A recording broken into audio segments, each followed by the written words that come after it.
10h midi, 10h midi, 10h midi, 10h midi, 10h midi, 10h midi. c'est votre matinale éducative. Il est 10h, mesdames et messieurs, bonjour et bienvenue sur notre programme matinal éducatif, la matinale éducative, le 10h midi. L'émission qui est là pour renforcer votre culture générale et vous amener des invités de marque avec un partage d'expériences qui vous aidera à évoluer dans le domaine professionnel comme social. La découverte des invités et des rubriques, c'est tout de suite. 10h midi, 10h midi, 10h midi, 10h midi, 10h midi, 10h midi. c'est votre matinale éducative. Alors, pour aujourd'hui, nous aurons à discuter sur deux rubriques, à savoir la rubrique leadership et éducation et la rubrique sport, dans lesquelles nous aurions comme invité sur ce plateau Shalom Beumba, qui est project manager chez Mango Sport Africa, vice-président en charge des stages entrants à AISEC in Sénégal, également titulaire d'une licence en management de projet. Bonjour Shalom. Bonjour et merci pour l'invitation. Merci beaucoup. Alors, nous allions débuter par la première rubrique, à savoir la rubrique leadership et éducation, pour parler d'un thème très en actualité, comment préparer son mental avant le baccalauréat et gérer la pression sociale. Alors Shalom, demain aura lieu les épreuves du baccalauréat pour les séries littéraires et scientifiques. Et d'habitude au Sénégal, nous voyons comment ce bac est tellement préparé et redoutable par les élèves. Alors déjà, pour annoncer le thème, pourquoi pour vous est-ce qu'il est crucial de préparer son mental avant de pouvoir passer son examen du baccalauréat? Alors, je dirais que c'est une question pertinente, mais aussi une question importante. Aujourd'hui, dans tout ce que l'on veut faire, il est important de se préparer mentalement, que ce soit sur le plan professionnel comme le plan éducatif. On est à la veille d'un examen qui est très important, qui est très crucial, qui va déterminer la courbe ou l'avenir de tout un chacun, surtout pour les élèves qui sont en classe de terminale. Mais ce qu'ils doivent comprendre, c'est qu'ils ont pris le temps, pendant pratiquement 9 mois, de faire des cours, des devoirs et même des séries de tests. Donc, c'est un moyen pour eux aujourd'hui d'évaluer leurs compétences et leurs capacités afin d'aller vers le next step. Et on ne peut pas parler aujourd'hui d'évaluation si mentalement on n'est pas prêt. Parce que le mental, ça nous permet de savoir exactement si et seulement si pendant les 9 mois de cours, on est assez prêt pour affronter les 3 ou les 4 jours d'examen. Et dans ce sens, je dirais aussi que c'est important pour aujourd'hui un élève d'avoir un mental bien bâti. Parce que en gros, la vie, c'est un parcours de challenge. Et les challenges, on les a tous les jours. Donc, si aujourd'hui, vous n'avez pas la possibilité de gérer un challenge qui est votre examen de passage pour l'université, il sera très difficile pour vous d'avoir cette tête zen-là lorsque vous allez atteindre le monde professionnel. Parce que là-bas, la pression, elle est plus énorme que pour le bac. Je dirais pas que c'est un simple examen, mais la pression dans le milieu professionnel est plus énorme que quand vous voyez le milieu éducatif. Donc oui, c'est vrai. Mais je pense que pour un élève qui s'est préparé pendant 8 ou 9 mois, il est assez prêt pour le jour J. D'accord. Mais nous voyons que dans pas mal d'écoles, après les résultats du baccalauréat, parfois, il arrive que même les meilleurs élèves, ceux qui étaient dans les 5 premiers de la classe, nous voyons qu'ils n'arrivent pas à passer cet examen. Donc, est-ce que cela aussi pourrait être dû à leur mental? Parce que d'habitude, quand ça arrive et que l'élève reprend la classe, il y a un prof qui est là en train de dire que oui, c'est parce que tu avais peur et autres que tu n'as pas pu réussir ton examen. Mais tout le monde ici sait que tu avais toutes les capacités pour le réussir. Donc, est-ce que là encore, c'est le mental qui a joué? Bien évidemment. Alors, une petite anecdote. J'arrive en première année dans une école de la place dont je vais taire le nom. Et généralement, dans cette école, on a un système où tous les 3 mois, vous devez faire ce qu'on appelle des soutenances après avoir terminé un module. Donc, il fallait faire la soutenance sur des œuvres. Et croyez-moi, je m'étais bien préparé. J'ai pris le temps de lire les œuvres, j'ai pris le temps de bien préparer mon discours. Et le jour J, dès que j'arrive devant le jury, c'était un monsieur qui avait un visage bien froissé, qui était très sévère dans le regard. Et tout de suite, j'ai oublié tout. Mais je dis tout, j'ai commencé à balbutier. Et là, j'ai échoué. Mais j'ai pas échoué, pas parce que je ne m'étais pas préparé. J'ai pas échoué parce que je n'étais pas prêt. Mais c'est juste que mon mental n'était pas assez prêt face au regard que j'avais devant moi. Donc oui, forcément, il y a des élèves qui, pendant l'année scolaire, qui sont très brillants, mais à l'approche des examens, avec la pression qu'il y a autour, déjà, on a la pression de soi-même, on a la pression familiale, on a la pression sociale. Quand on fait la somme de tout ça, mais le jour J, le stress va prendre une place énorme, ce qui fera que à la place d'un 2, par erreur, il peut mettre un 3. Donc forcément, toutes les personnes qui échouent pendant les examens, ce n'est pas parce qu'ils n'étaient pas prêts. Le stress a peut-être eu une place, l'anxiété a eu une place qui a fait que oui, l'échec a été rendez-vous. Donc c'est très important, c'est très capital pour un élève à la veille d'un examen ou même 1-2 semaines avant, peut-être 1 mois avant, de se préparer mentalement. La préparation ne s'arrête pas qu'à la révision de ces matières. Mentalement, on doit être prêt pour affronter une quelconque situation. D'accord. Mais aussi, il faudrait souligner que les examinateurs qui viennent dans ces centres doivent faire en sorte d'avoir quand même un visage agréable pour rassurer les élèves qui, eux, d'habitude, peut-être ont l'habitude d'être dans leur cocon, dans leur zone de confort et qui viennent dans un nouveau milieu et donc qui doit être, on va dire, entre parenthèses, radieux pour les rassurer au maximum parce que tout cela joue énormément. Mais aussi, vous avez eu à passer cette épreuve et quand nous parlions aussi de pression sociale, par exemple au Sénégal, comment aujourd'hui cette pression sur l'élève, quel impact en fait cette pression joue sur l'élève qui doit passer son examen? Oui, la pression sociale, je dirais, c'est pas seulement au Sénégal, hein. En Afrique en général, on subit cette pression. Moi, j'ai pas fait mon bac au Sénégal, j'ai fait mon bac au Congo, mais les réalités sont les mêmes. Parce que à la veille de l'examen, je vous garantis que même l'un qui ne vous a pas appelé, ça fait 1 an ou 2 ans, qui ne se rappelle même plus de votre prénom, ce jour-là va vous appeler. Il y a les amis qui sont peut-être une classe en amont, qui sont déjà arrivés à l'université, qui vont vous appeler pour vous dire que le bac il est difficile. Alors, je vais revenir encore avec une autre anecdote. Pendant que je fais le bac, déjà au début, ce sont des aînés en termes d'âge, mais ce sont des amis, donc ils étaient déjà à l'université avant moi, qui me disent non, mais la terminale, c'est une classe qui est très difficile. Le bac, c'est pas facile. Tu sais, déjà mentalement, tu es affaibli quand tu écoutes ce genre de paroles venant des autres. Et il y a un point qui est important, qui est crucial, que les parents africains ne comprennent pas souvent. Il est important de ne pas comparer son enfant aux autres. Oui. Parce que la comparaison apporte le doute, ça installe le doute.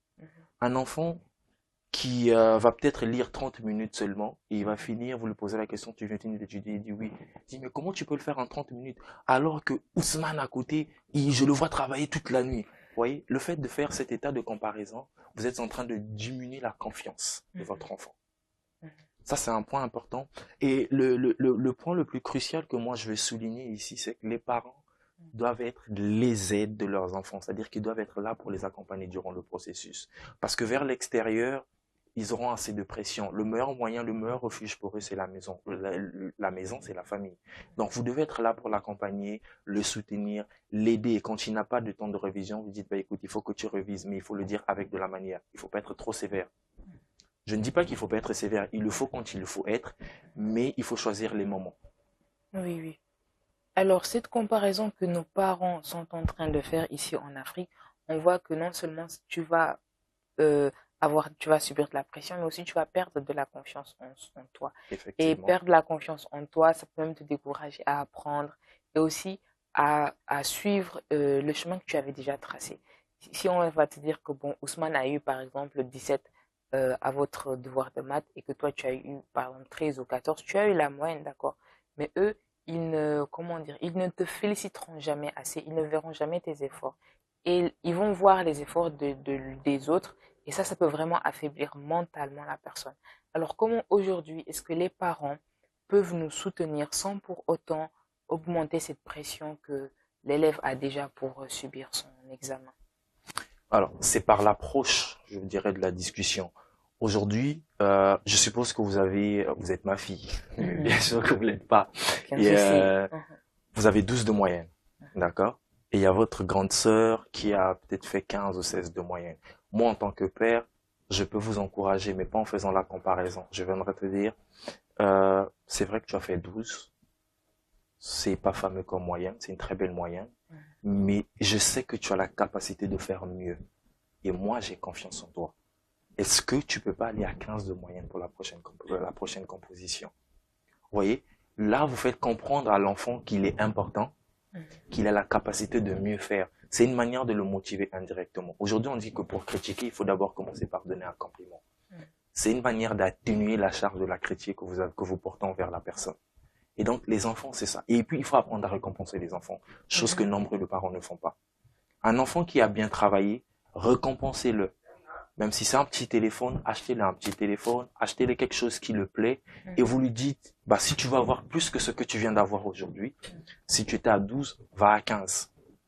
Vous voyez? Ça, c'est des techniques qui permettent de motiver. Je vais un peu emboîter le pas. C'est vrai qu'on va parler du sport bien après, mais je vais emboîter le pas. Je suis un passionné du basketball depuis que je suis très jeune. Et à un certain moment, dans mon parcours éducatif, j'ai des moyennes qui chutent. Mon père, sachant que j'aimais le basketball, me dit, OK, tu as un choix. Tu veux jouer au basketball? Rapporte-moi des bonnes notes. Tu n'as une vilaine note, tu vas pas au terrain de basket. Et tellement j'aimais le basketball, mais je vous garantis que cette année, mes moyennes étaient au top. Parce que je voulais tout à fait aller au terrain. Et je me suis dit, bah, le seul moyen pour moi d'aller au terrain pour avoir cette permission, c'est d'être bon à l'école. Vous voyez? Donc, les parents doivent être une source de motivation. Utilisez les hobbies de vos enfants, les passions de vos enfants pour trouver un moyen comment les motiver. C'est très important. D'accord. Alors, et là, je vais parler sur ça. À chaque fois, au fait qu'il y a une activité que l'on mène à côté et qu'il y a aussi nos études, à chaque fois, même si le sport, par exemple, n'était pas la cause de ta sous-moyenne, ils vont toujours indexer le sport. Ils vont toujours. Et ça, en fait, c'est aussi une manière de décourager quand même l'enfant parce que toi, par exemple, tu as eu ce mental de te dire que bon, je vais essayer d'allier les deux et de faire en sorte d'avoir quand même une plus grosse moyenne pour que mon père me laisse à continuer à jouer ce basket.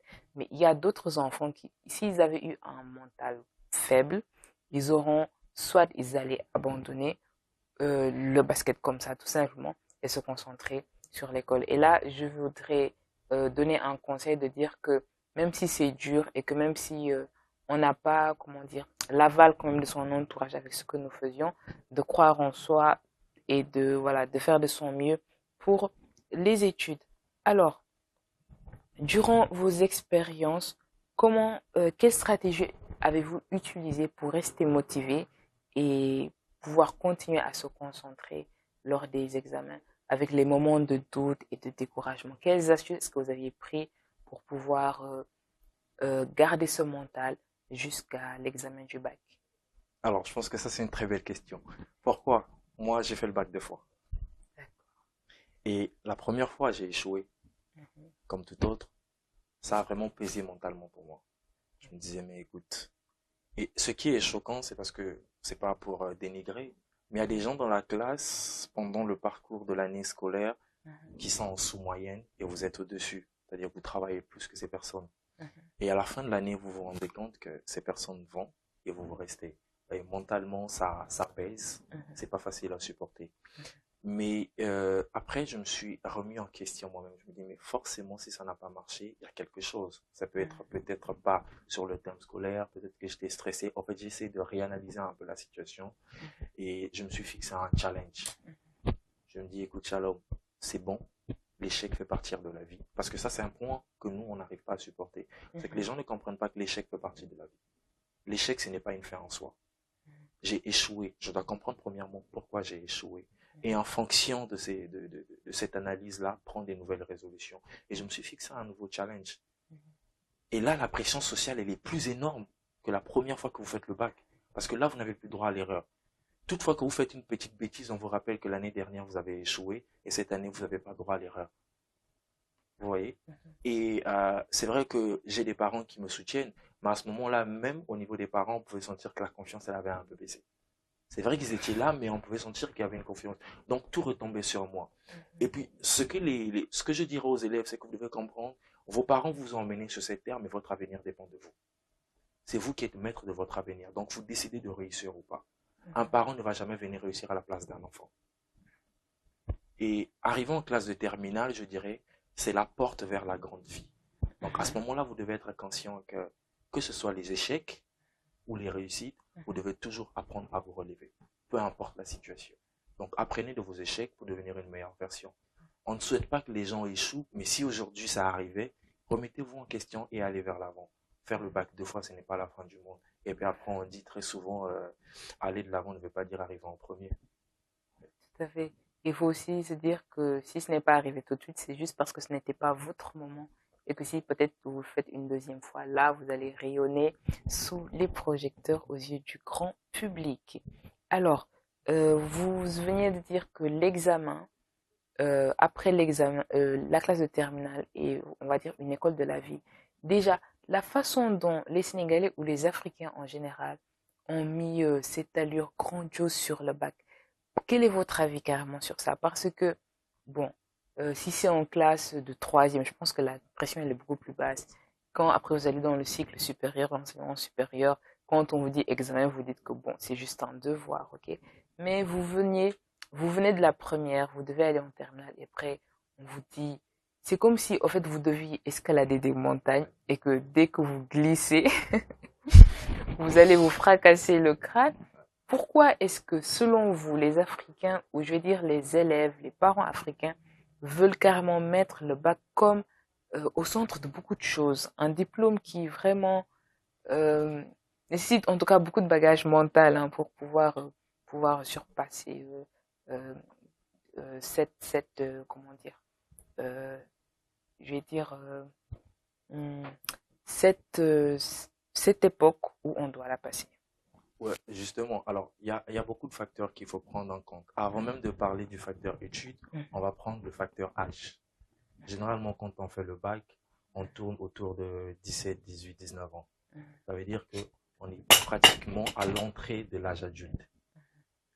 Donc, quand on atteint cet âge-là, les parents voient déjà la grande porte de la vie qui s'ouvre à vous. En réalité, ce n'est pas le bac en tant que tel qui met la pression. Mais quand vous êtes en terminale, vous êtes en train d'affronter l'ouverture vers la grande porte de la vie. Vous voyez? Et c'est cette image-là qui met inconsciemment la pression sur l'élève lui-même et même sur les parents. Parce que quand vous échouez le bac, on se dit, mais vous êtes proche de la vie. Et qu'est-ce qui va arriver si vous échouez le bac? Qu'est-ce qui va arriver si vous arrivez à l'université? Vous voyez, il y a énormément de questions qui tournent autour. Alors, ce que les élèves aussi doivent comprendre, c'est que le bac, je ne le dénigre pas, c'est important, mais la vraie vie commence après le bac. C'est là où le plus grand challenge commence. C'est à ce moment-là que vous vous rendez compte que le poids de la responsabilité va venir sur votre tête. Et même quand vous avez votre bac, vous allez voir que la relation parent-enfant change. C'est-à-dire que vous avez plus de responsabilités maintenant dans votre famille que quand vous étiez un simple élève. Parce que le bac, c'est quoi? Vous êtes, dès que vous avez votre bac, vous êtes à 2 ans minimum de la vie professionnelle, à 3 ans ou à 5 ans. Donc ça dépend, ceux qui vont faire le BTS, ceux qui vont faire la licence, ceux qui vont faire le master. Vous voyez, cette pression-là fait que on se dit que le bac, c'est la clé de la réussite. C'est le minimum qu'on peut avoir aujourd'hui si on veut avoir du travail. Alors, selon vos propos, vous vouliez faire savoir à ces élèves que après la réussite du bac, c'est un tout autre monde. Et donc, qu'est-ce que vous dites à ces élèves, déjà, ces personnes qui pensent que après l'obtention de son baccalauréat, c'est carrément la vie rose? Bon, il faut comprendre déjà les réalités et les challenges de la vie. Vous quittez un cycle pour un autre cycle. Ça veut dire que ce ne sont pas les mêmes réalités. Oui, vous avez été récompensé de votre baccalauréat parce que vous avez fourni des efforts pendant votre cursus du lycée. Mais l'université, c'est un autre monde parce que vous êtes à un pas, je dirais, de votre vie professionnelle. Donc, les challenges sont plus énormes que vous les rencontrez au lycée. Après, l'université se prépare bien en amont. Nombreux des élèves attendent après avoir eu le bac pour se décider sur la filière qu'ils doivent choisir. Ou même choisissent les filières parce que c'est papa ou maman qui décident. Sans savoir que nous sommes dans un monde qui est en évolution rapide. Et aujourd'hui, vous ne devez pas choisir une filière parce que papa vous le demande. Vous devez choisir votre filière parce que vous le voulez et que vous avez les compétences. Mais aussi, il est important de souligner que vous devez choisir les filières par rapport à la tendance du marché. On va voir, je ne dénigre pas l'histoire-géographie, mais une personne qui va faire histoire-géographie tout de suite au Sénégal, qu'est-ce que ça lui rapporte? Il faut se poser les bonnes questions. C'est pas pour dénigrer. Mais dans un certain contexte, il faut analyser un peu le pays, comment ça fonctionne. Vous pouvez être chercheur en histoire en Europe, ça paye. Bon, au Sénégal, vous êtes chercheur en histoire-géographie, qu'est-ce que ça vous rapporte? Et nous sommes dans un monde où on a besoin des compétences, des soft skills et tout ce qui va autour. Et quels sont les besoins du marché? Donc, un élève, normalement, depuis la classe de première de terminale, doit déjà commencer à analyser tout cela. Ça lui permet, dès qu'il a son bac, de savoir que moi, je vais m'orienter dans la comptabilité, je vais m'orienter dans le management, je vais m'orienter. Vous voyez, mentalement, il est aussi prêt. Mais un élève qui attend après avoir eu son bac, il va juste choisir une parce que vous avez un très court temps, c'est 3 mois, 4 mois que vous avez de vacances pour préparer votre dossier, pour vous inscrire. Vous voyez. Et tout ça, ça fait que beaucoup d'élèves, après leur baccalauréat, sont très désorientés et ont un avenir douteux. Et le rôle des parents et des professeurs aussi, c'est cela, les accompagner dans ce processus-là. D'accord. Mais vous ne pensiez pas au fait que c'est à cause de cette pression, le fait de se concentrer trop sur l'obtention du diplôme. Ce qui fait parce que cette tendance du marché que vous êtes en train de parler, que nous devions d'abord analyser avant de faire le choix, tout ça devrait peut-être se faire après, juste après la classe de première. Pourquoi pas après la classe première? Parce que dès que vous commencez l'année de terminale, là je pense que bon, beaucoup de parents en tout cas ne se concentrent pas sur ça. Ils te disent carrément concentre-toi en tout cas sur l'obtention du diplôme et après tu vas voir. Et comme vous l'avez dit, après on va avoir même des personnes, c'est peut-être une année, ils vont même pas s'inscrire au cours, hein, ils vont rester une année et c'est peut-être après l'année suivante qu'ils vont s'inscrire. Du coup, cette pression qu'ils ont eue sur le baccalauréat, cette concentration extrême qu'ils ont eue avec bien sûr causée aussi par les parents, fait en sorte qu'ils vont échouer pour le choix de leur filière à suivre quand même.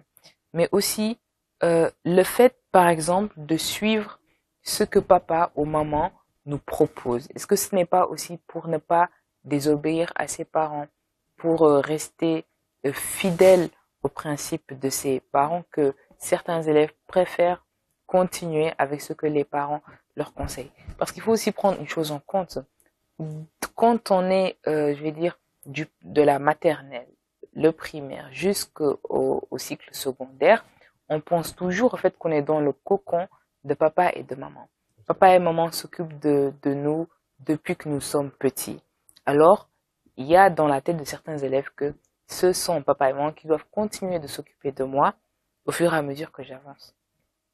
Donc, est-ce que ce n'est pas pour ne pas désobéir à ses parents et pour ne pas contredire les principes de ses parents ou même de sa famille, de pouvoir continuer dans la même lignée que son père ou dans la même lignée que maman va te proposer à suivre pour continuer tes études?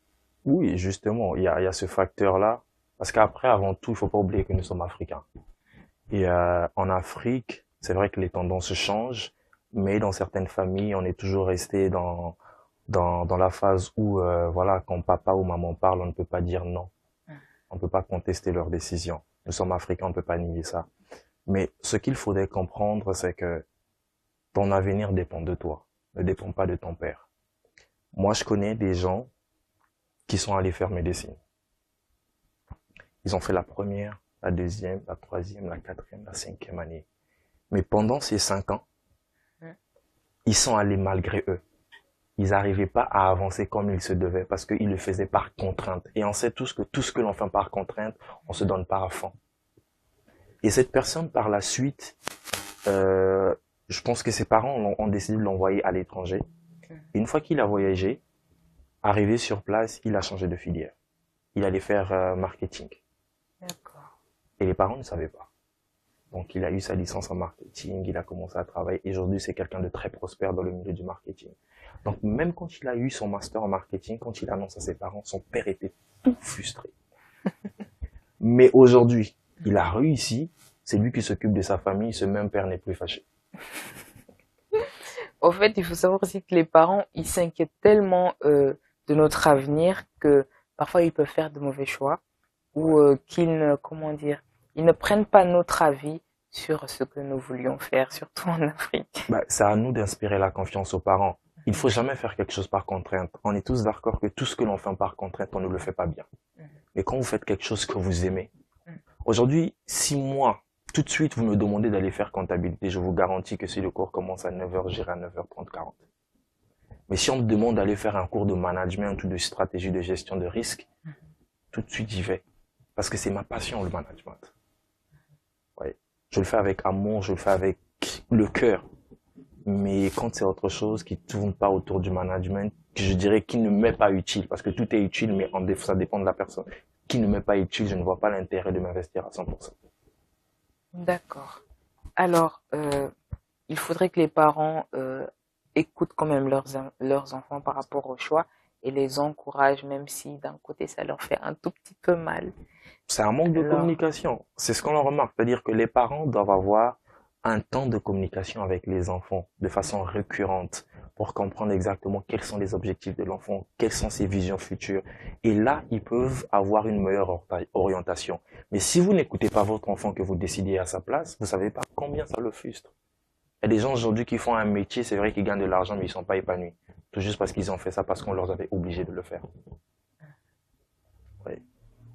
et peut-être, bon, je ne sais pas si c'est le cas, mais ce certain monsieur qui avait le visage froissé, je sais pas, mais imaginons que lui aussi, il est là par contrainte.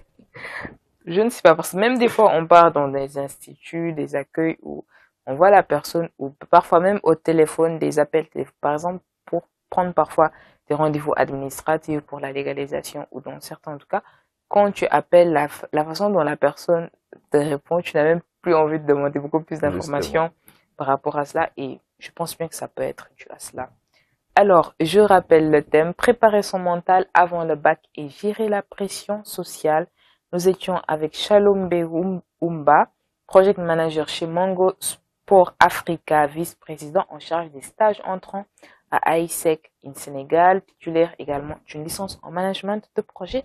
Alors, dans un premier temps, nous avions parlé de l'importance de se préparer mentalement pour aller faire son examen du baccalauréat.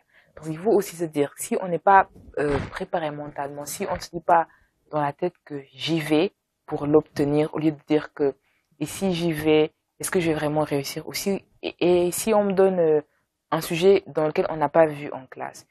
L'important, c'est vraiment d'avoir le mental. Parce que même si on vous donne un sujet qui n'est pas en classe, par exemple, si c'est un sujet de philosophie que vous n'aviez pas vu en classe, ou la personne qui a donné ce sujet l'a pris vraiment d'un autre angle, prenez votre temps, réfléchissez, posez-vous dans les premières minutes, n'écrivez pas rapidement et vous trouverez de quoi écrire et quelque chose bien sûr de logique qui pourra bien sûr plaire à l'examinateur.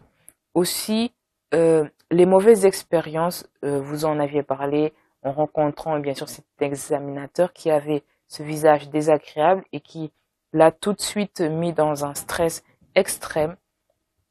Et le fait aussi que l'impact de la pression sociale sur l'examen du baccalauréat n'est pas très en faveur pour les élèves. Déjà, les élèves vont perdre confiance en soi, vont avoir des moments de doute, de découragement, ce qui peut faire aussi que dans un premier temps, leurs notes peuvent baisser, ou ils vont carrément se cloiser dans la maison en ne parlant à personne, en disant que oui, je dois apprendre. Il y a même des élèves qui se malmènent, qui apprennent durant toute la nuit, ils se relèvent comme ça, ils vont à l'école tout doucement. Vous aviez carrément 9 mois, et je pense qu'il y aura même un autre mois qui va s'ajouter parce que quand il y aura la fermeture des classes, les élèves de terminale vont continuer à y aller. Vous aviez donc à peu près 10 mois pour mémoriser, ou je vais même dire maîtriser tout ce que l'on vous a appris. Et moi, la méthode vraiment que je conseille, c'est de pouvoir tout d'abord apprendre au jour le jour. Moi, en racontant mon expérience, ce n'est qu'en classe de terminale où je n'apprenais qu'au jour le jour. Dans les autres classes, tout ce que je faisais, c'est quoi? J'apprenais peut-être 2 jours avant, ou quand il est resté une semaine quand il y avait un devoir. Mais quand vous êtes en classe d'examen, apprenez au jour le jour. Nous, dans notre école, ce que nous faisions, nous avions fait aujourd'hui un cours en mathématiques, par exemple sur les LN et autres. Vous venez, vous organisez un mercredi soir dans la semaine, un soir dans la semaine, avec les élèves, vous faites un groupe d'élèves où vous allez travailler sur cet exercice. Et c'est ce que nous étions en train de faire à l'école. Et de par cela, il y avait toujours un professeur qui faisait là-bas ses cours particuliers.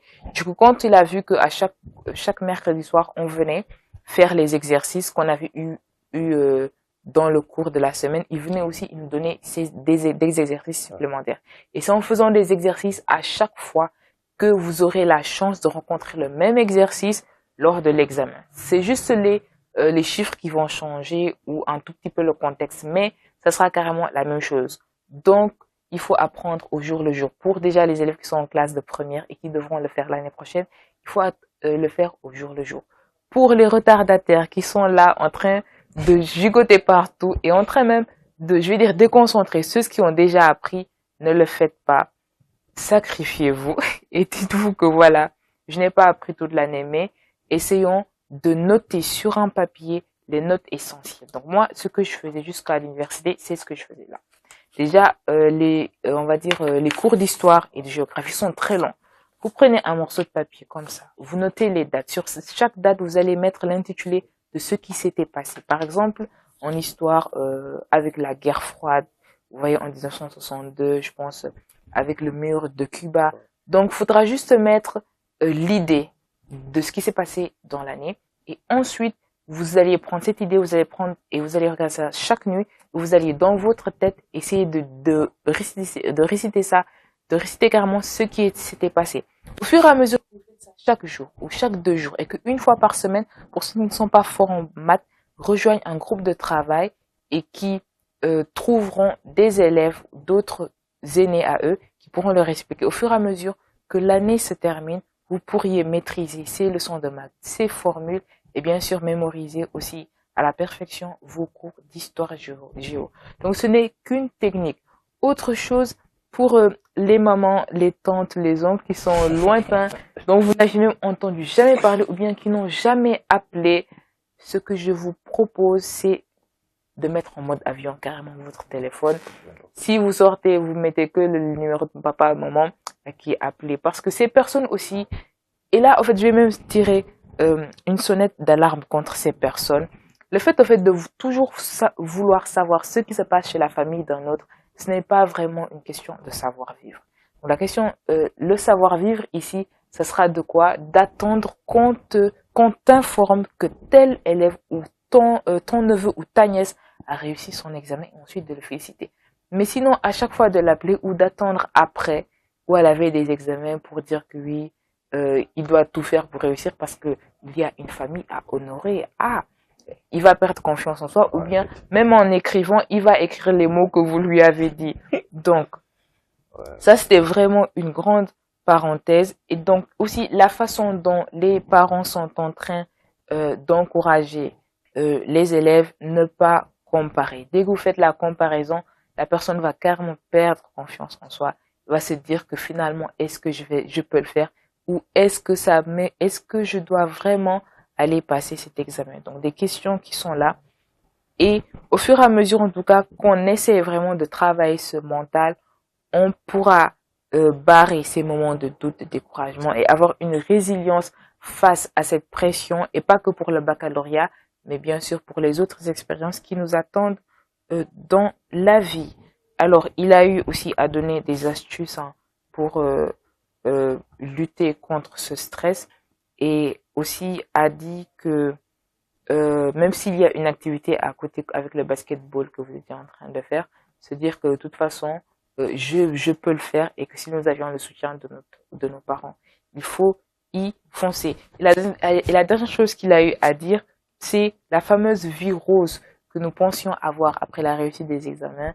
Ce n'est pas tout à fait cela, mais ce sera carrément le début de l'école de la vie. Ouais, vous allez apprendre, voilà, vous allez avoir beaucoup plus de responsabilités, vous alliez devoir gérer beaucoup plus de choses et vous alliez commencer à comprendre ce que papa et maman étaient en train, tous ces, on va dire, ces problèmes que papa et maman étaient en train de régler et que maintenant ce sera à vous de le faire. Alors nous vous remercions, Shalom Beumba, sur cela et nous souhaitons également bonne chance à ceux qui passeront leurs examens demain matin, donc croyez en vous. Voilà. Alors, avant quand même de terminer, est-ce que vous avez quelque chose à ajouter comme conseil à ces élèves qui passent ou à ces personnes qui sont là et qui subissent toujours une pression?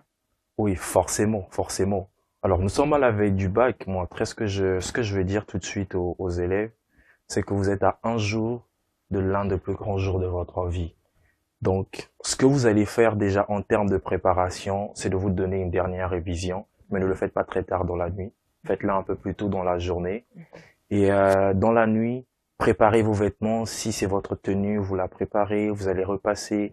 Vous préparez votre petit sac avec tout ce dont vous aurez besoin demain. C'est-à-dire que vous le faites dans la nuit. Arrangez-vous à dormir un peu plus tôt.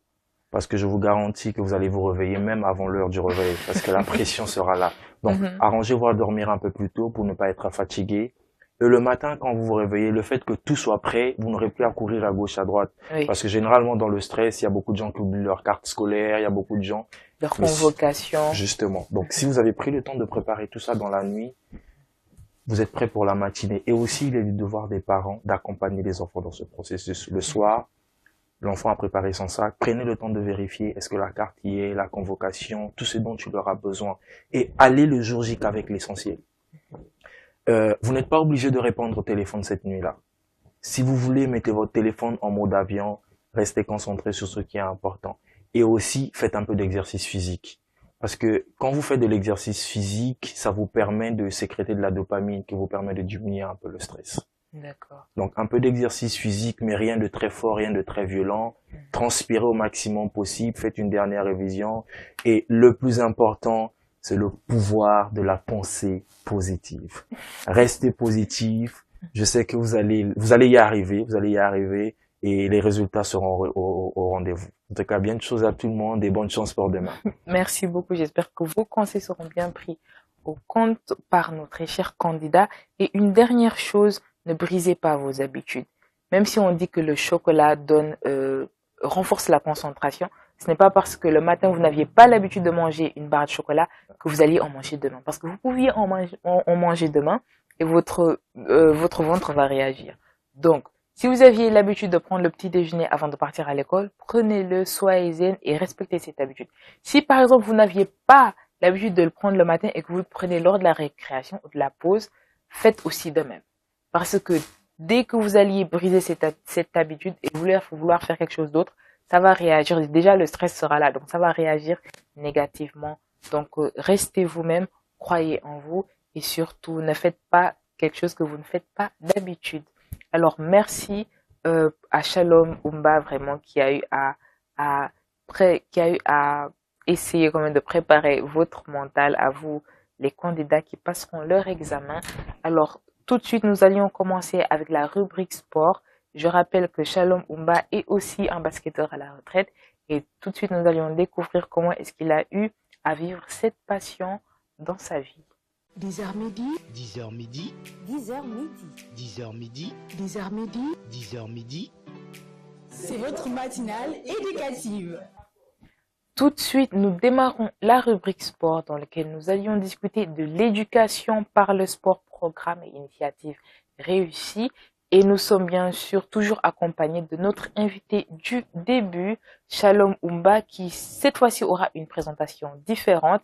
Il est basketteur à la retraite, acteur communautaire dans le développement du sport, dans le milieu éducatif et social. Rebonjour à vous, Shalom. Bonjour et plaisir d'être là encore.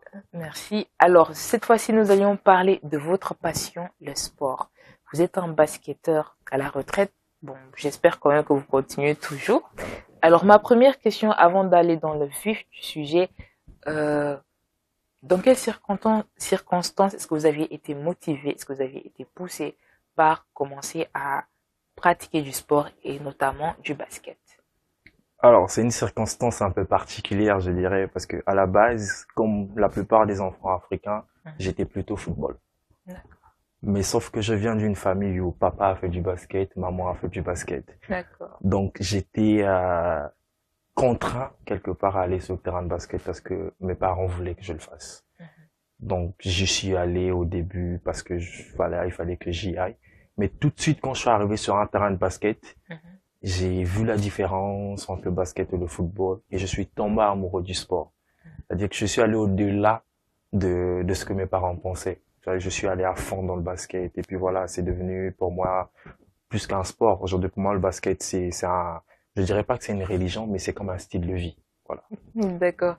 Et quelle a été pour vous la différence entre le basketball et le football?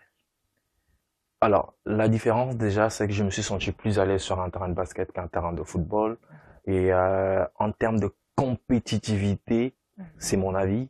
Je sens qu'il y a plus de compétitivité sur un terrain de basket qu'un terrain de football. Et la concentration, elle est plus énorme. Vous voyez, sur un match de basketball, vous avez 24 secondes pour réagir en attaque.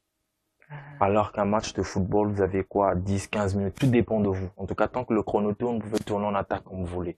Vous voyez? Donc, ça vous permet de travailler très rapidement votre réflexe. Donc, c'est un peu ce genre d'avantage qui, moi, m'a fait tomber amoureux du basketball. Et en parlant de réflexe, là, je vais transphaser en disant que le basketball, en fait, c'est comme si on était en train de conduire une voiture. Parce que moi, je le pratiquais avant, mais le réflexe qu'on a quand on joue du basket, que du handball ou du football, parce que nous, dans notre école, on faisait carrément tous les sports collectifs, c'est tout à fait différent. Et physiquement, ça travaille beaucoup plus, et ça travaille en même temps, en fait, tout le corps, qu'avec carrément le foot. Alors, et aujourd'hui aussi, comme vous avez dit, comme on est en Afrique, d'habitude, on commence toujours par le football. On voit pas mal de films aujourd'hui à la télé. C'est toujours un petit garçon qui est là, passionné de foot, parfois qui n'a pas les moyens, qui commence le foot et qui après a la chance d'être sélectionné à l'international et est en train de représenter brillamment son pays, comme aujourd'hui on le voit Sadio Mané. Mais pourquoi aujourd'hui, selon vous, est-ce que tout le monde veut vraiment naître avec le foot, en fait migrer avec le foot et oublier les autres sports? Au Sénégal, par exemple, je pense que vous avez eu à le remarquer, à chaque CAN, à la Coupe d'Afrique des Nations ou même à la Coupe du Monde, vous voyez comment est-ce que les gens sont là, scotchés sur leurs écrans, parfois même les boutiques ferment, les magasins ferment pour juste aller suivre un match de football. Et ce n'est pas ce que nous remarquons dans les autres sports, que ce soit le basket, handball ou même dans les arts martiaux. Ce n'est pas la même, on va dire, le même engouement qui est vécu par la population. Donc, d'après vous, pourquoi est-ce que tout de suite, en étant tout jeune, on veut directement aller vers le football, sachant qu'on n'a pas tous les trophées sur ça? Oui, bon, après, on va pas le nier. Le football, c'est le sport le plus populaire au monde. C'est l'un des sports les plus pratiqués, quasiment dans tous les pays. Il y a certains pays où vous arrivez, on parle même pas assez du basketball. Mais par contre, le football, partout où vous allez, on en parle. Donc, c'est logique. C'est logique de parler du football. C'est logique pour un enfant de rêver de devenir le futur Sadio Mané. C'est logique pour un enfant de rêver de devenir le futur Cristiano Ronaldo. Mais après, ce qu'il faudrait faire, c'est plutôt de faire comprendre à cet enfant que la vie ne s'arrête pas qu'à un seul rêve. Vous voyez, pour être un peu plus pragmatique, on est plus de 7 milliards d'humains sur la planète. Et il y a des millions de personnes qui ont le même rêve. Mais il y a combien de clubs dans le monde de football? Je parle des gros championnats, pas les petits championnats. Il y a combien? Donc, chaque club a au moins 30-40 joueurs. Vous voyez? Mais si vous prenez 30-40 joueurs sur 7 milliards de personnes, je prendrais peut-être 200 clubs. Combien vont être recrutés? Pas beaucoup. Mais c'est important parce que le processus du rêve de l'enfant est important dans la construction de son avenir. Interdire à un enfant de rêver, c'est l'interdire d'avoir un futur. Mais il faut aussi encadrer l'enfant. D'où aujourd'hui, on va dans les programmes sport-études comme on le voit aux États-Unis. C'est-à-dire qu'on permet à l'enfant de rêver, d'avoir la possibilité de vouloir devenir, et on lui donne aussi un second chemin qui est l'éducation. Parce qu'on est tout à fait conscient que la porte de la réussite dans le sport n'est pas forcément ouverte à tout le monde. Et il y a beaucoup de facteurs, il n'y a pas que l'échec. Pour mon cas, j'ai arrêté très tôt le basketball, pas parce que je le voulais. Il y a eu beaucoup de situations autour, mais la situation, c'est-à-dire que la cause principale, c'est une blessure au genou. Donc, ça fait que j'ai eu une retraite anticipée. À mon âge, je peux être encore sur le terrain, mais j'étais obligé de prendre une retraite anticipée à cause d'une blessure. Donc, il y a plusieurs facteurs qui peuvent faire que votre rêve de devenir un sportif professionnel tombe à l'eau. Mais un enfant qui est accompagné entre le sport et l'éducation a la possibilité de migrer dans l'autre chemin, si et seulement si dans le sport, ce n'est pas possible. Tout à fait. Donc, c'est vraiment dans cette perspective-là que nous, on se dit aujourd'hui en tant qu'acteurs de développement qu'il est important d'inculquer la valeur sport-études aux enfants. D'accord. Alors, pour vous, pour revenir quand même au thème, je rappelle le thème l'éducation par le sport, programme et initiative réussie. Pourquoi l'éducation par le sport aujourd'hui est important pour le développement des jeunes? Ok, question très pertinente. Alors, toujours pour essayer de mieux apporter des réponses à la question, je vais vous prendre des exemples simples. Aujourd'hui, quand on va en NCAA aux États-Unis, qui est le championnat universitaire, les statistiques nous font savoir que 90% des étudiants qui ont le programme études sport vont jusqu'à la fin de leur cursus universitaire. Et l'inverse nous donne 68%. Donc, vous pouvez voir la différence de moyenne. C'est comme j'ai donné dans la première rubrique, j'ai donné un exemple très pratique. J'étais très passionné du basketball et on m'a imposé une condition. Si je voulais continuer à jouer au basketball, je devais être bon à l'école. Vous voyez? Et amoureux du sport, je me suis donné les chances possibles pour avoir les meilleures notes pour aller à l'école. Et aujourd'hui, ces programmes-là, c'est ceux qui sont en train d'être développés aux États-Unis. Que ce soit dans le basketball, que ce soit dans le football américain, que ce soit dans le baseball. C'est-à-dire qu'on a compris que les jeunes, le meilleur moyen aujourd'hui pour regrouper les jeunes, c'est le sport. Si vous voulez bien véhiculer un message aux jeunes, c'est le sport.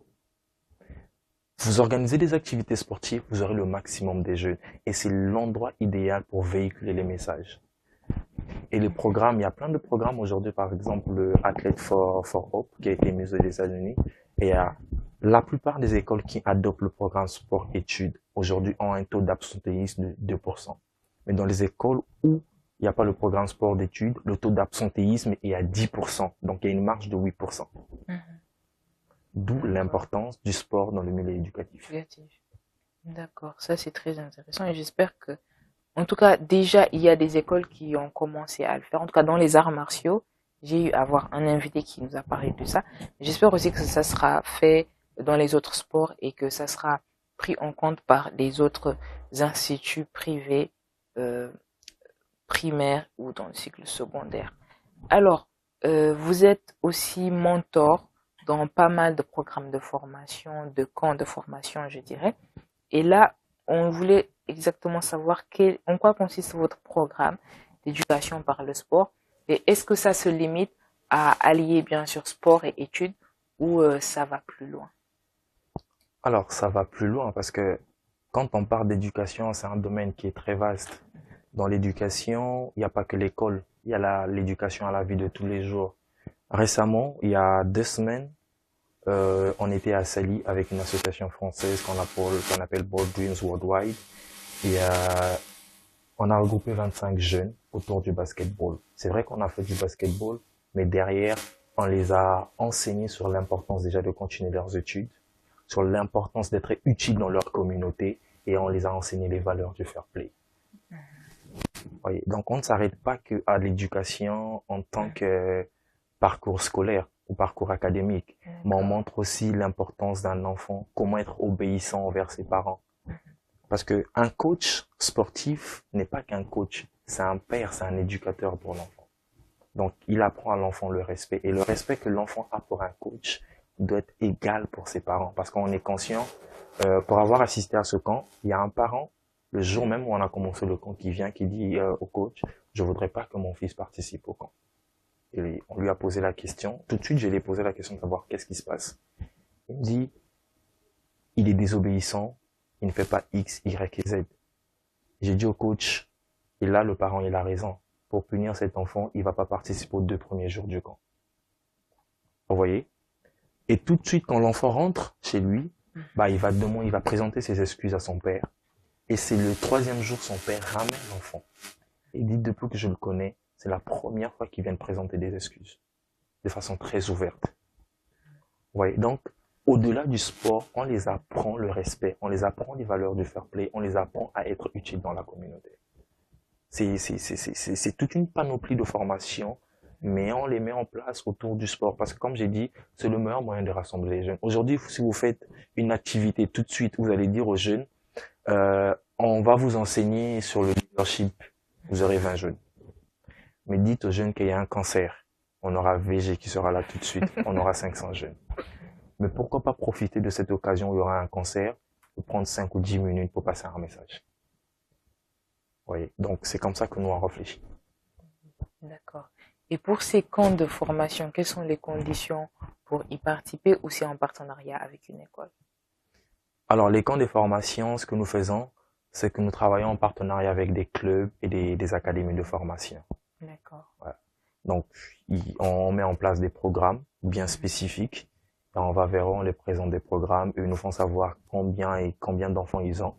Il y a des programmes typiquement pour les femmes, pour les jeunes filles. Il y a des programmes typiquement pour les jeunes garçons. Il y a des programmes où on mélange les jeunes garçons un peu pour leur faire comprendre aussi que la femme n'est pas aussi marginalisée que ça. Donc, il y a toute une panoplie de choses qui sont mises en place là-dessus.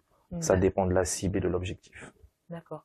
Alors, à part l'apprentissage du fair play, de la discipline, de la citoyenneté active au niveau de ces camps, quelles sont les compétences développées chez l'enfant qui vient y participer, les autres compétences? Il y a beaucoup de compétences. Il y a déjà, on a tout à l'heure parlé de résilience. Vous voyez, quand vous êtes pendant un entraînement, c'est difficile. Un enfant qui a un mental bien blindé dans le sport peut apporter cette mentalité aujourd'hui dans le milieu professionnel, dans la vie de tous les jours. Le deuxième point, c'est la discipline. Si vous voulez réussir dans le milieu du sport, vous devez être discipliné. Et si vous prenez cette discipline-là, vous transférez ça dans votre vie de tous les jours, ça vous aiderait.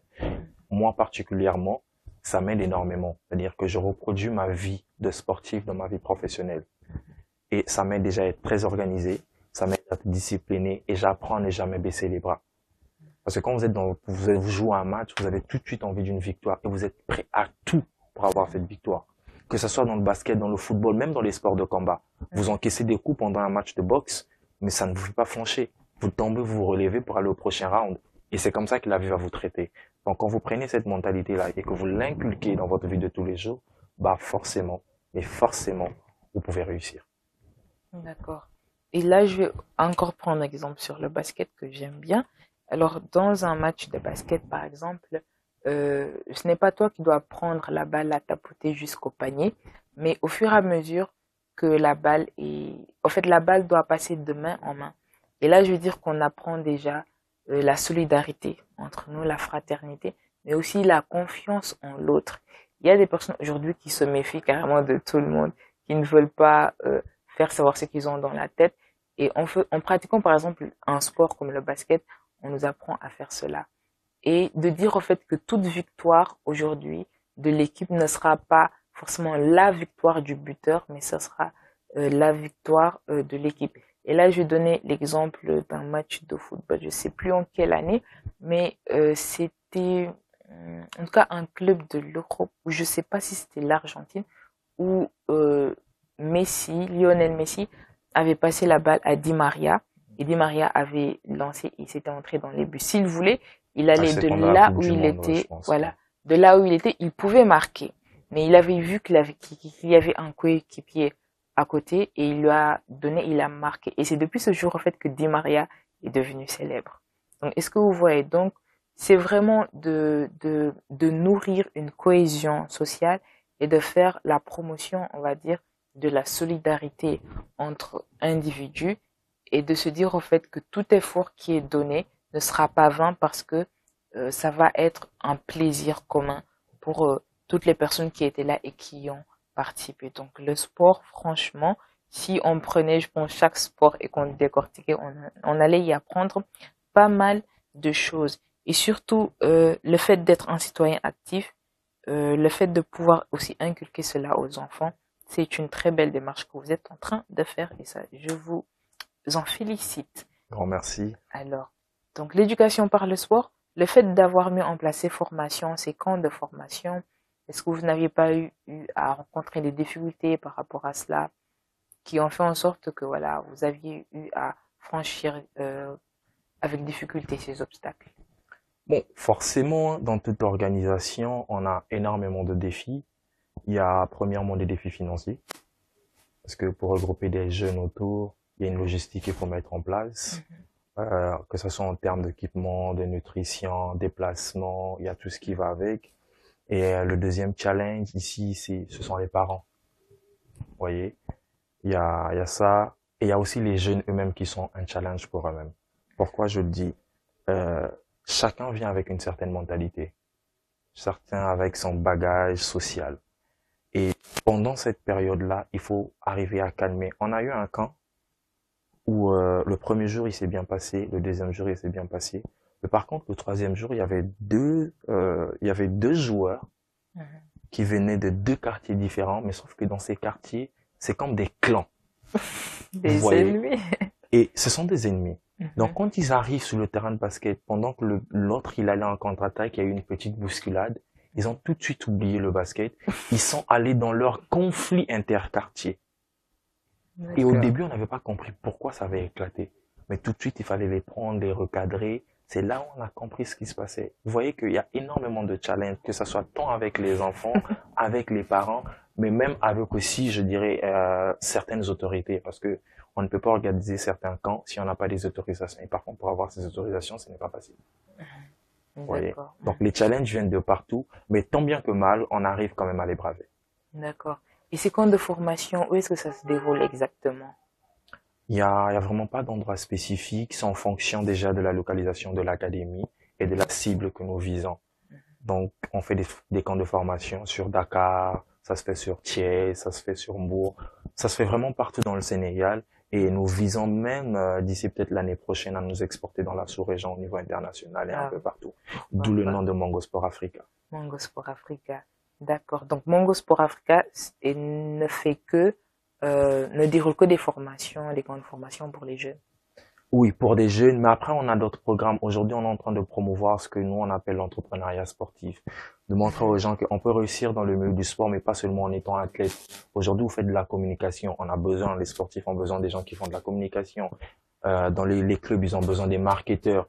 Les clubs, ils ont besoin des logisticiens. C'est-à-dire qu'on montre aux gens qu'on peut devenir entrepreneur aussi dans le milieu du sport, sans être un athlète ou sans être un coach. D'accord. Et aussi, on a un autre point qui est très important, c'est la reconversion des sportifs. Parce que très souvent, pour mon cas, si je me suis blessé très jeune et que je n'ai pas eu la chance de faire des études, que serait ma vie tout de suite?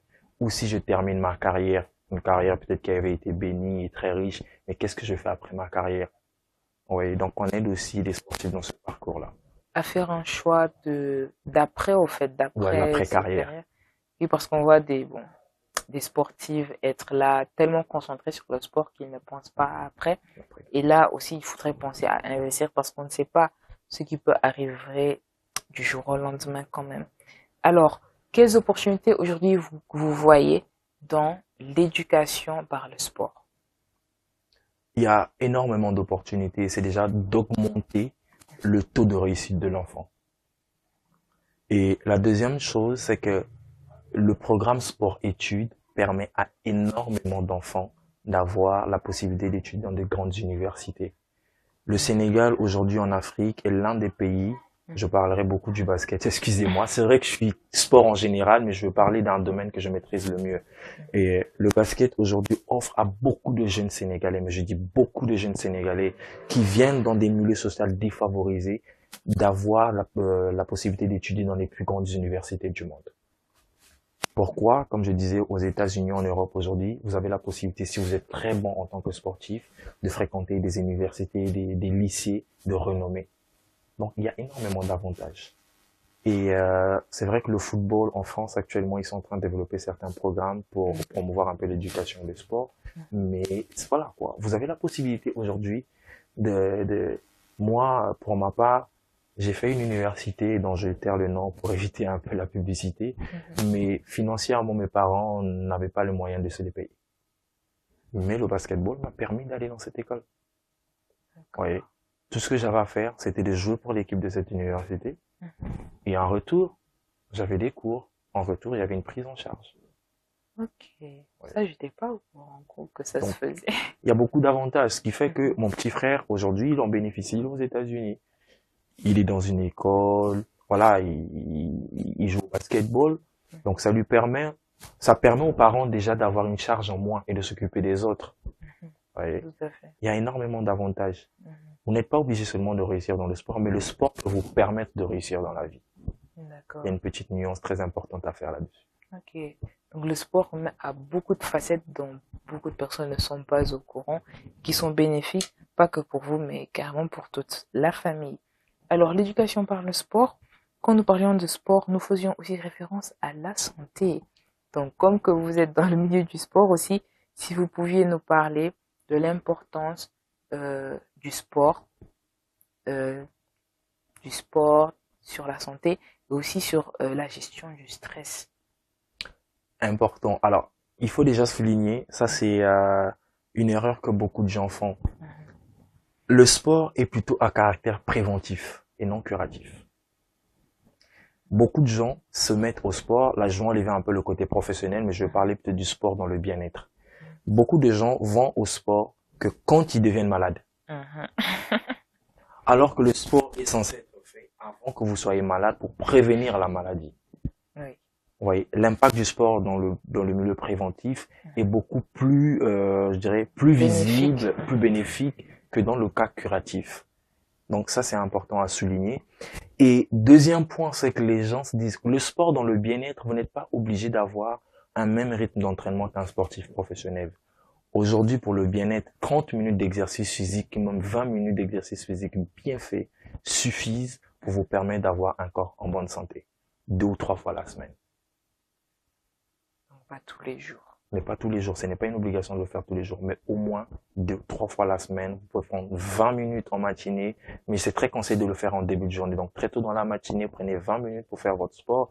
Un peu de corde à sauter, un peu de pompe, un peu de gainage, un peu de flexion. En 20 minutes, vous avez fait travailler tout votre corps et vous êtes prêt pour une très belle journée. D'accord. C'est super ça. Et pour la gestion du stress. Un point, alors, gestion du stress sport. Vous savez, lorsque, comme je disais en amont, vous faites du sport, vous dégagez de la dopamine en vous. Donc, ça vous permet de dominer toutes ces ondes négatives. Parce que quand vous faites du sport, vous challengez votre corps. Donc, votre corps est prêt à accepter tout ce qui est challenge.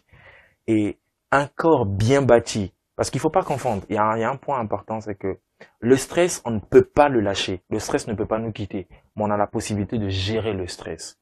De la même manière que vous challengez votre corps, parce que quand vous faites du sport, il y a des moments où vous avez mal. Qu'est-ce que vous faites? Vous continuez parce que vous avez envie d'atteindre un objectif. Et vous voyez, vous travaillez votre mental à toujours aller au bout de l'effort. Donc ça fait que un mental bien construit n'a pas peur d'affronter le stress. Et toutes ces hormones de dopamine que vous sécrétez permettent à votre corps d'avoir, je dirais, cette force ou cette capacité comment je dirais, d'atténuer le stress que vous avez en vous. D'accord. Mais je ne dirais pas que le sport est l'élément clé pour, je dirais quoi, éliminer le stress. Parce qu'on voit, il y a des grands sportifs aussi qui continuent à stresser. Oui. Mais la gestion du stress commence déjà par la construction d'un mental bien stable et très fort. En tout cas, pour la construction du mental, c'est vraiment à encourager de le pratiquer. Et là, je pense à Kobe Bryant, qu'il repose en paix, qui apparemment dans son club n'était pas apprécié par tout le monde. Mais quand on le voyait toujours avec le visage souriant, toujours à faire ces exercices, on n'aurait jamais pensé que derrière, il y avait des problèmes au sein de l'équipe et tout. Donc de dire que la construction du mental, il est là et que ces sportifs aujourd'hui, ils apprennent vraiment à vivre avec. Et ça, c'est vraiment une très bonne chose quand même à savoir pour ceux qui veulent commencer à le pratiquer. Alors, quel conseil est-ce que vous donnez à ces personnes qui n'approuvent pas ce genre de programme, sport-études, ou les genres de programmes où il y a des camps de formation, où vous allez faire du sport, mais aussi apprendre des valeurs de la vie? C'est une affaire je dirais, c'est une affaire de culture. En Afrique, on conçoit le sport, et moi je condamne pas les parents. Je vais plutôt aller sur la place des enfants. Nous, en tant qu'enfants, on se dit, si je veux devenir le futur Sadio Mané, ou le futur Gordy Dieng, il est impératif pour moi de laisser l'école et de me concentrer que le sport. Et c'est tout à fait normal que les parents soient hésitants quand un enfant se décide de se lancer au sport. Mais si aujourd'hui, parce que chacun a sa part de responsabilité dans ce processus, que ce soit l'État, que ce soit les parents, que ce soit les enfants. Mais si aujourd'hui on mettait un enfant dans un cadre où il a la possibilité d'étudier et de faire du sport, il n'aurait donc pas besoin d'abandonner l'école pour aller faire du sport. Parce qu'il peut faire ses études et aller au sport. Mais s'il est dans la contrainte où il doit faire un choix, mais forcément il va choisir son rêve, qui est le sport. Et là aussi, il est du devoir des parents, puisque l'État n'a pas encore mis tous ces programmes en place, d'accompagner leurs enfants, de les faire comprendre que tu as des heures pour aller au sport, mais tu peux aussi aller à l'école. Donnez-leur l'opportunité. avec la tendance actuelle des réseaux sociaux, de toutes les stars que nous voyons, comme les Sadio Mané, les Gordy Dieng et tout ce monde, on voit beaucoup de parents qui commencent à pousser leurs enfants vers le sport. C'est une très belle chose de pousser les enfants vers le sport, mais il faut aussi sécuriser le côté éducatif. Tout le monde ne peut pas devenir sportif professionnel. C'est archi faux. Mais quel est le second avenir que vous donnez à votre enfant? Quelle est la seconde porte que vous allez ouvrir à votre enfant si vous le poussez vers l'éducation? Quelle est la seconde porte que vous allez offrir à votre enfant si vous le poussez uniquement vers le sport? C'est très conseillé dès le bas âge de donner la possibilité à votre enfant de faire plusieurs activités. Il peut pratiquer 3 sports, 2 activités de culture, jouer du piano, la guitare, mais au moins que l'enfant ait une panoplie d'activités entre 3 ans et 10 ans.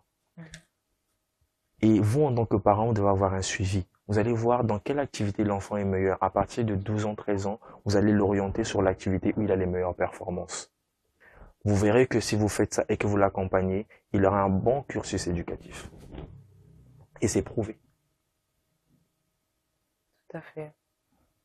Alors, merci quand même pour ça. Alors, je rappelle le thème, l'éducation par le sport, programme et initiative réussie. Nous avions eu à recevoir Shalom Oumba, qui est basketteur à la retraite, acteur communautaire dans le développement du sport dans le milieu éducatif et social. Il est aussi project manager chez Mango Sport Africa, qui déroule tous ces genres de formation. Vice-président également en charge des stages entrants à ISEC in Sénégal. Alors, nous avions été très heureux de vous recevoir. Et dans ce thème, il a eu à nous faire comprendre que ceux qui étaient en train d'emprunter le chemin sport-études avaient été beaucoup plus en train de suivre leur cursus scolaire, leurs études jusqu'à la fin, que ceux qui ne faisaient pas, qui n'alliaient pas les deux.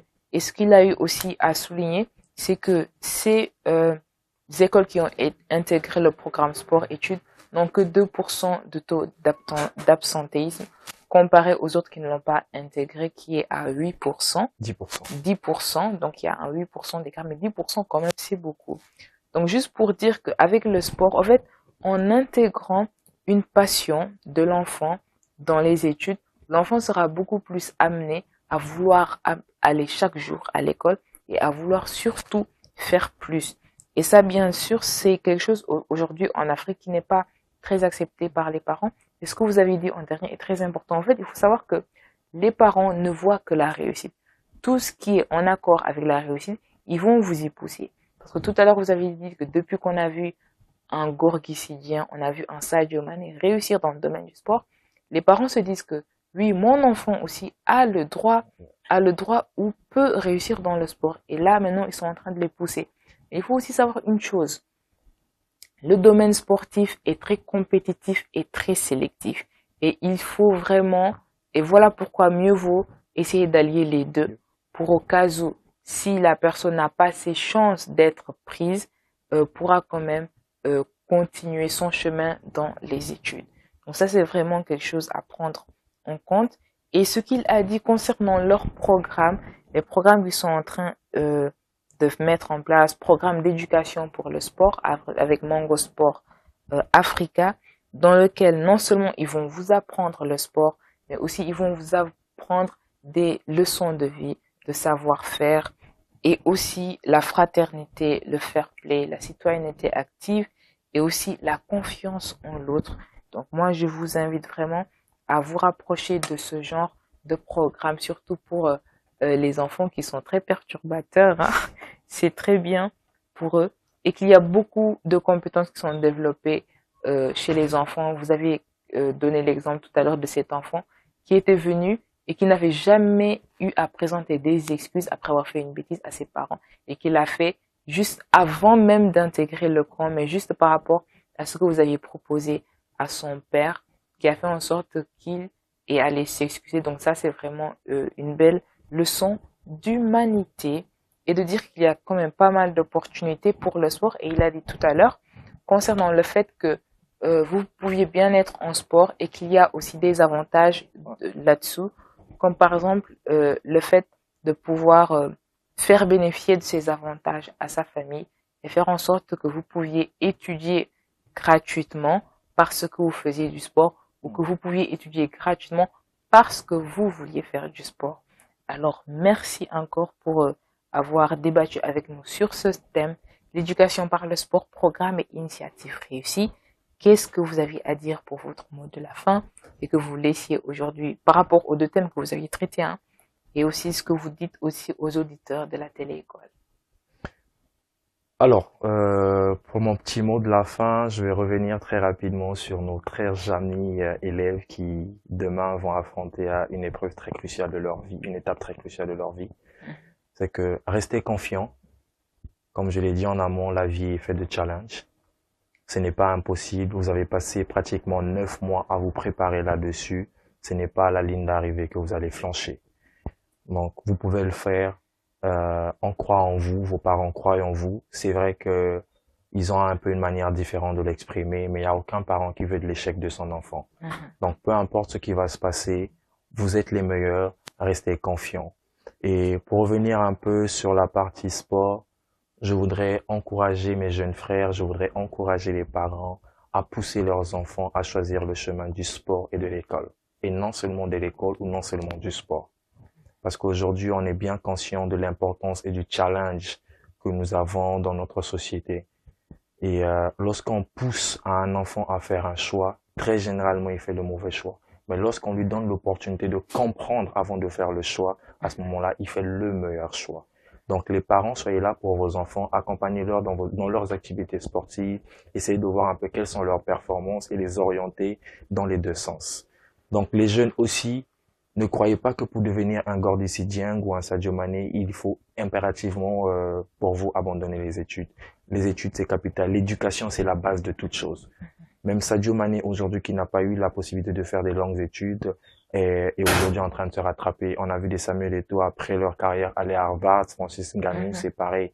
Donc, c'est pour vous dire que les grandes stars sur lesquelles vous prenez des exemples, qui n'ont pas peut-être eu la possibilité d'aller à l'école, aujourd'hui repartent à l'école. Donc, ça doit vous servir de leçon. Si vous voulez pas perdre le temps, c'est maintenant qu'il faut faire vos études pour vous concentrer sur votre carrière sportive et après votre carrière professionnelle. Parce que forcément, à 30 ans, 35 ans, il faut arrêter, il faut passer à autre chose. Alors... Et pour les téléspectateurs, nous vous disons un grand merci de nous suivre, un grand merci de rester abonnés et fidèles à cette chaîne qui est Télé-École. J'espère vous revoir très vite pour un prochain numéro. Inch'Allah, pourquoi pas. Merci. Merci encore, Shalom. Nous sommes vraiment ravis de votre intervention. Et de dire par là aussi que ce que vous avez dit en dernier, que le fait, par exemple, que les parents, que le sport, en fait, que les études sont quand même importantes, que vous ayez une activité à côté, que vous faites vos études, que vous soyez dans le domaine professionnel, que vous faites des études, la formation, les études seront toujours importantes parce qu'aujourd'hui, on est dans un monde qui évolue très vite. Donc, et que vous deviez avoir des compétences qui sont vraiment, on va dire, axées sur tout, et aussi avoir une visibilité sur tout. Et aussi, le monde est compétitif, et pour qu'il soit aussi, et que vous puissiez, si vous vouliez vraiment vous imposer là-dessus, il faut que vous soyez que vous ayez un aperçu partout, mais que aussi vous soyez formé, et que vous puissiez aussi terminer vos études. Alors, ça a été un plaisir pour moi, comme toujours, de vous accompagner dans votre programme matinal le 10h midi. Je rappelle qu'aujourd'hui, nous avions discuté sur la rubrique leadership et éducation, sur comment préparer son mental avant le baccalauréat et gérer aussi la gestion du stress, et aussi sur la rubrique sport, l'éducation par le sport, programme et initiative réussie, dont nous avions discuté avec Shalom Oumba, qui est basketteur à la retraite, acteur de développement dans le sport, dans l'éducation par le sport, dans le milieu éducatif et social, et aussi project manager chez Mongo Sport Africa. En tout cas, nous le remercions beaucoup et nous vous disons à bientôt pour de nouveaux programmes éducatifs, de nouvelles rubriques intéressantes, des invités de marque et aussi ces expériences intéressantes à partager avec vous. Restez fidèles à vous, à nous et à bientôt. 10h midi, 10h midi, 10h midi, 10h midi, 10h midi, 10h midi, c'est votre matinale éducative. 10h midi, 10h midi, 10h midi, 10h midi, 10h midi, 10h midi, c'est votre matinale éducative.